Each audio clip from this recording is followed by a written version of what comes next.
Жусуптун бакчасы.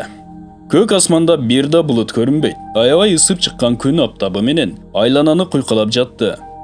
8 сааттан бери жолдо жана алдында дагы бир күндүк жолу бар эле. Абдан чарчады. Суусу жана азыгы түгөнгөнү калган. Көлөкөлүү жер жана суу табуу үчүн акыркы кайрат менен атын чапты. Акырында олтуруп, эс ала турган көлөкөлүү жерди тапты. Атын дарактын ийилип турган бутагына байлады. Өзү да ошол дарактын астына озундан түшүп жатты. Бир аз убакыттан кийин Жусуптун бакчасын сугар деген үн менен ойгонуп кетти. Эмне, түш көрдүмбү деп ойлоду. Кайрадан жатууга даярданганда ошол үндү кайра укту. Оңго солго карады. Эч ким көрүнбөйт. Тике турду. Балким үн арка жактан чыгып жатабы?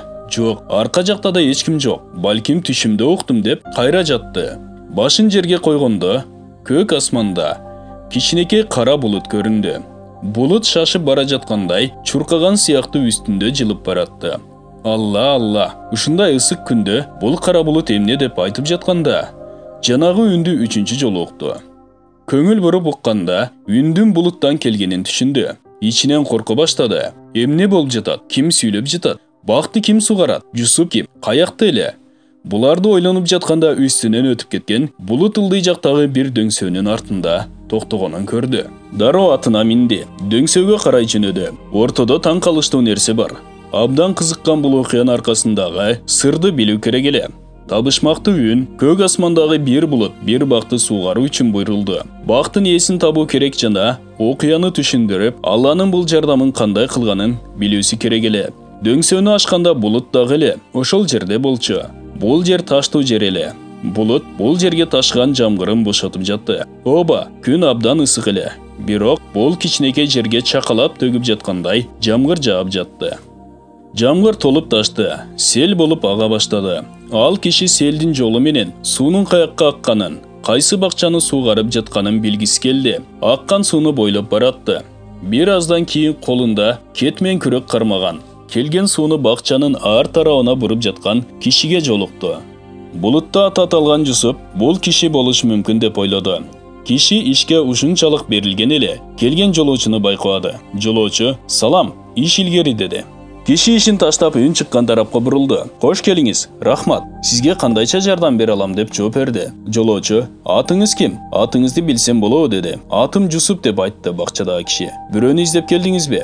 "Жок, эч кимди издегеним жок." "Андай болсо менин атымды эмнеге сурадыңыз? Балким бирөөгө окшоштуруп жатсаңыз керек." "Жок, сизди эч кимге окшотподум. Мен бул жердин чоочун кишисимин. Бул жерден эч кимди тааныбаймын." Бакчада иштеп жаткан киши колундагы күрөктү жерге таштады. "Андай болсо атымды эмнеге сурадыңыз?" деп кызыгып сурады. Жолоочу киши болуп бүткөндөрдү айта баштады. "Мен бир дарактын көлөкөсүндө эс алып жатканымда, сага бул сууну алып келген булуттан сенин атыңдын айтылганын уктум. Булуттан бир үн Жусуптун бакчасын суугар деп айтты. Бул үндү 3 жолу уктум. Андан кийин ошол булуттун бакчанын үстүндөгү таштак жерге токтоп, бардык суусун бул жерге бошотконун көрдүм. Толуп ташкан суу сел болуп агып жатты. Мен да бул селди бойлоп бул жерге келдим. Эми түшүнсөңүз керек, булутта аты айтылган киши сизсиз. Азыр сураныч, мага айтыңызчы. Сиз бул бакчада эмне иш кыласыз? Алланын ушундай жардамын алып жатасыз." Бакчадагы киши жолоочунун жанына келди. Ага бакчанын жемиштеринен алып келди. "Узак жолдон келгениңиз көрүнүп турат. Келиңиз бул жерге олтуруңуз. Бирге бир нерселерди жейбиз. Жана мен да сизге окуямды айтып берем" деди. Бир дарактын көлөкөсүнө олтурушту. Киши жей турган нерселерди алып келди. Коногунун кесесине муздак айрандан толтурду. Андан кийин айта баштады. "Негизгиси эч кандай деле маанилүү нерсе жок. Көргөнүңдөй ушул бакчанын иштери менен алекмин. Бирок мен бир нерсеге абдан маани берем. Бул бакчада иштегенден бери ушуга аябай көңүл бурамын. Мен ушул бакчадан жыйнаган түшүмдү ар дайым 3кө бөлөмүн. Бирини жакыр жана жолоочулар үчүн, бирини бала чакам менен өзүм үчүн, калган бир бөлүгүн бакчага кайра эгүү үчүн урукка бөлөмүн. Бүтүн баары ушулар. Эгер Алланын жардамына жетишкен болсом, башка бир себеп жок. Бир гана ушундан болушу мүмкүн." Бир канча убакыт бирге олтурушту, маектешти. Андан кийин жолоочу бара тургандагы узак жолун айтып, бакча ээсинен уруксат сурады. Бакча ээси ага жолдо жей турган азыктарды даярдады. "Сиз менен таанышканыма абдан кубанычтамын. Качан кааласаңыз келе бериңиз. Сизди кайра көргөнүмдө абдан ыраазы боло тургандыгымды билиңиз" деди. Жолоочу: "Мен да таанышканыбыз үчүн кубанычтамын. Бардык нерсе үчүн рахмат. Алланын сизге берген жардамы албетте жөн эмес экен. Аллах бакчаңызды берекелүү, сизди да бул дүйнөдө жана акыретте даражалуу кылсын деп жооп берди. Андан кийин атына минип жолун улады. Ошентип булуттан чыккан үндүн сырын жешти. Эс алды жана жолуна жеткидей азык алды. Окуядан алынган пайдалар. Ээ болгон мүмкүнчүлүктөр менен башкаларга жардам берүү Алланын жардамынын келүүсүнө себепчи болот. Аллахтын байлыгынын жана берешендигинин чеги жок. Айланада болгон баардык нерселер аныкы.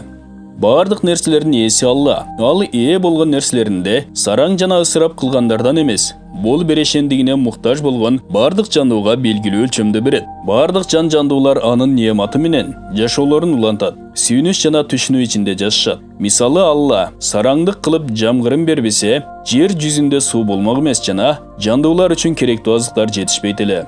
Бул болсо жандуулардын өлүмүнө себеп болмок. Бирок Алла өзү сараңдык кылбагандыктан бизден да сараң болбообузду, ээ болгон мүмкүнчүлүктөрүбүздү белгилүү өлчөмдө башкалар менен бөлүшүүбүздү каалоодо.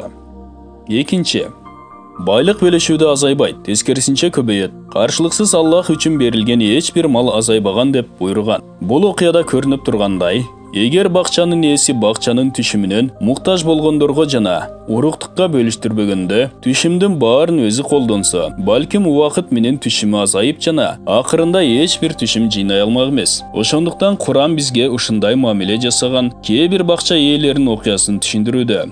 Калам сүрөсүндө өткөн бул окуяда бакча ээлери бакчанын чыныгы ээси болгондуктарын, эгип жыйноодо абдан кыйналгандарын, бул себеп менен бакчанын үрөөнүнөн эч кимге эч нерсе бербей тургандарын айтышат. Алардын ушундай аракеттерине Алла бакчаларын бир түндө күйгүзүп жиберет. Бакча ээлери бакчасынын өрттөнүп жаткан абалын көргөндө абдан өкүнүшөт. Бирок болор иш болгон эле. Алар сараңдык кылып түшүмдөрүнөн эч кимге бербөө менен түшүмдөрүнүн көбөйүүсүн самашкан. Бирок чындык мындай эмес эле.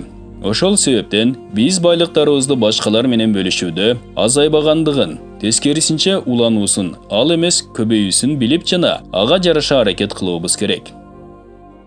Үчүнчү, унутпашыбыз керек. Жакшы инсандар ар дайым жеңишет. Жакшылыктын кайтарылышы инсандардан келбесе да сөзсүз Алладан келет.